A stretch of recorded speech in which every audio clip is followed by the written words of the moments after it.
You what? What's your opinion on work-life balance? What's work-life balance?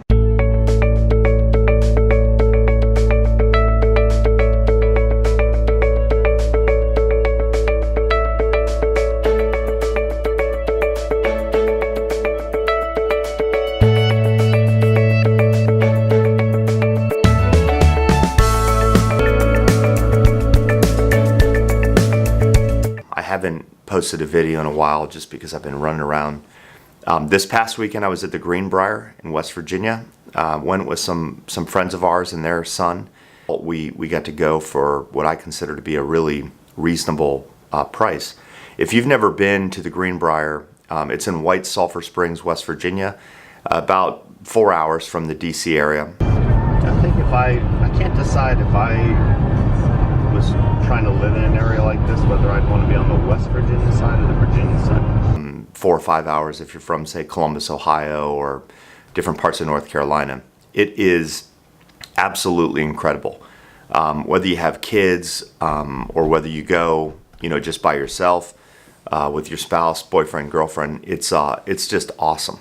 If the weather's nice, which it wasn't really that nice for us, but if the weather's nice, there's golf, there's tennis, an outdoor pool, hiking, off-roading. I think you can go horseback riding.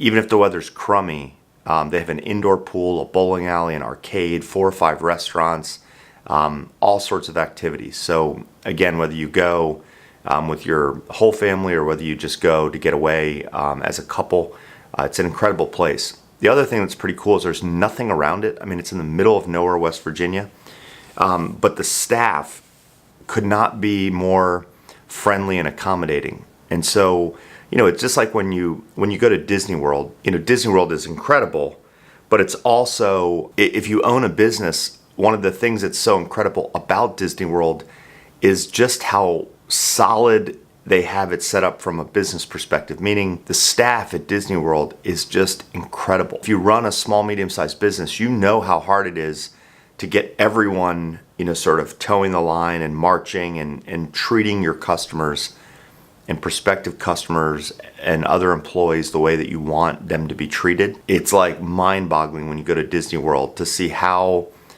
great they do from an operations perspective, given the size of their organization. The Greenbrier in many ways is exactly the same. The staff is incredible. Total white glove customer service. And you think about their population, they're drawing people from about an hour and a half around White Sulphur Springs, West Virginia. So, in some of those, it's very small towns with folks that have probably never been to a Ritz-Carlton or some sort of 5-star resort. So to take folks that probably grew up in a small town going to the local diner when they go to dinner and get them to deliver that type of customer service, it's very impressive. So it was awesome.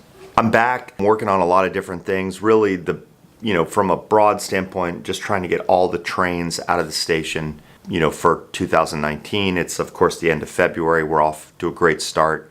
January was our strongest month ever in terms of sales. We've got 3 targets for the year. We've got a growth target. We've got an employee kind of team building, team satisfaction target, and we've got a profit target.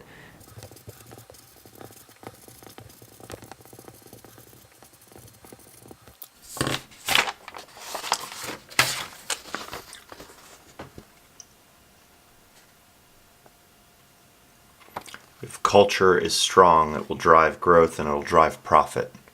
Culture and getting the culture right is going to be probably the biggest challenge. Sustaining culture as we grow. One of the things that's a constant struggle when you're running or working for a fast growth company, there is always a challenge of balancing that growth and this desire to grow with manageable workloads.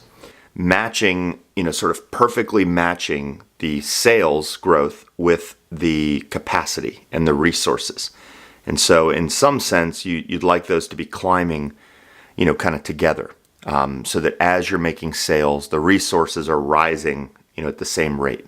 In reality, sales, are lumpy, and resources at times, someone leaves unexpectedly and we have, a drop in resources, or someone goes out, someone has a planned leave coming, but they leave earlier than expected because something unforeseen happened. When people are telling me that the workload is too high, that the hours are too demanding, that they're worried about burning out or being stressed out or anxiety, on the one hand, I completely get it. The practical, reality is that the growth, can go, up and down in ways that we try to predict, but we can't always predict. And then we have, the resources, which, generally we can control, adding hires and stuff like that. But, people leave, and sometimes they leave and we weren't expecting them, to leave. No one gave us a heads up. And there are times where I sit there and say, am I demanding too much? Am I demanding too much of the team? The interesting thing though is that there's also this idea that, for some people, Blue Corona is a job. They're here because they need to earn a paycheck. They have a skill. We were hiring for that skill, so they came on board. There are other people that see Blue Corona as part of a career path. Blue Corona is a stepping stone to something else that they want to do. They wanted to get a job in marketing or digital marketing for a big brand. They didn't have experience, so they came to work at Blue Corona in an entry-level capacity to get real-world hands-on experience so that they could then ultimately get the job that they originally wanted. We have that as well. There are a lot of people at Blue Corona where Blue Corona, what we're trying to do in helping mostly small, medium-sized businesses grow and create jobs, to increase sales, to reduce wasted marketing costs, and to differentiate their brands online, really make them stand out amongst their competitors online. For a whole bunch of us, it's not a job, it's not a career stepping stone, it's a calling, it's our passion.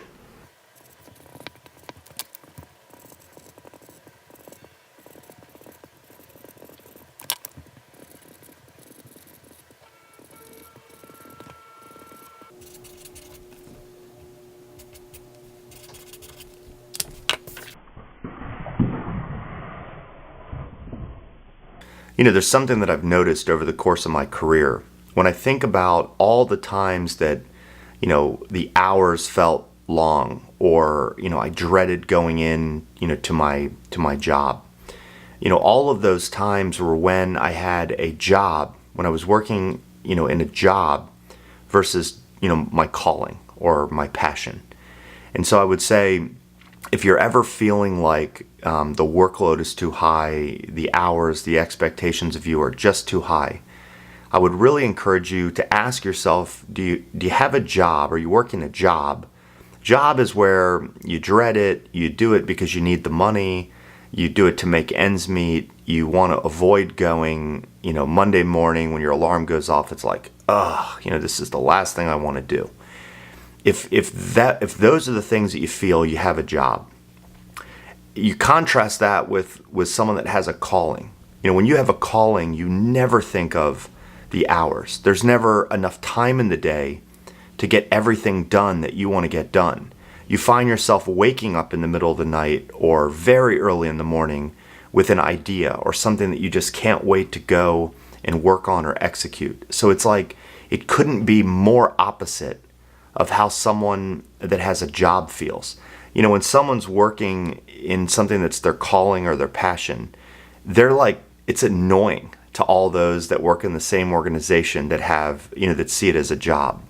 So I would encourage you, if you dread getting up for that Monday morning alarm and you just, you don't want to go in and the hours seem to go by like molasses, all signs point to, that you have a job.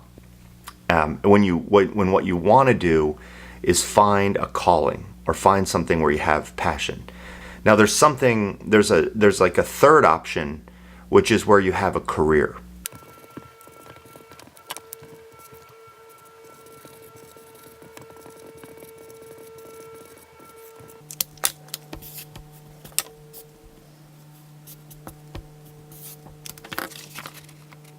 when you have a career, you might be in a job that you dread, but you have a long-term goal or something that you're trying to accomplish that you're very passionate about. And so I would say if you're in that situation, the secret, if you're in the career, path, sounds so stupid. If you find yourself in a job that you don't like, but you have a plan, a vision for your career, then I would encourage you to stay really laser focused on the end goal that you're trying to accomplish, because that will give you an enormous reserve tank to be able to handle the bullshit of the job that you don't like in the here and now, if you can just stay focused on the end goal that you're trying to accomplish. So again, in a perfect situation, you find your passion or your calling, and you'll never think about the hours that you work. You'll never think about the demands being placed on you. Your expectations will be among the highest of anyone that's around you. You will be annoying to all those that work in your organization that see what they're doing as a job. Just heads up. I would encourage you to find your passion, to find your calling. If you do find yourself stuck in a job, I would encourage you to think about the end game and how this job that you don't like is going to help you get to that end game. And maybe even, talk to your boss or your supervisor, a mentor, and explain that, look, this is probably not where I'm going to be long term. I want to get here, but I'll give you everything I got in the here and now if you can help me, kind of along my journey. And not every boss, with some bosses, if you say that to them, they're going to fire you on the spot, and that they're probably shitty bosses. But there are a lot of people in the business world that understand that for all of us, this is a journey, and some of that journey we might take together, and how long, how much time we might spend together is going to vary person by person. So I think a great boss, a great mentor, a great coach is looking for how they can help you, along your path. And they're honest with themselves that, we might only be together for a short period of time. So how can we, have the biggest benefit or biggest impact on each other for that limited time? For others, it might be like the equivalent of a kind of a work marriage, where you just find people on this earth where you are completely aligned with how they see business and how they see the world and their passions and their interests. And with those folks, you're going to be together for a long time, and you're really going to enjoy, working together. And that's the relationship that I have with so many people at Blue Corona. And at the same time, I see people where for them this is probably a job, and I only wish that they would step forward and talk to me about it and say, hey, this is probably not going to be for me long term. Let's talk about how I can best impact Blue Corona in the here and now, and I would love to help them in their path, even if we're only together for a short period of time. So that's my tip.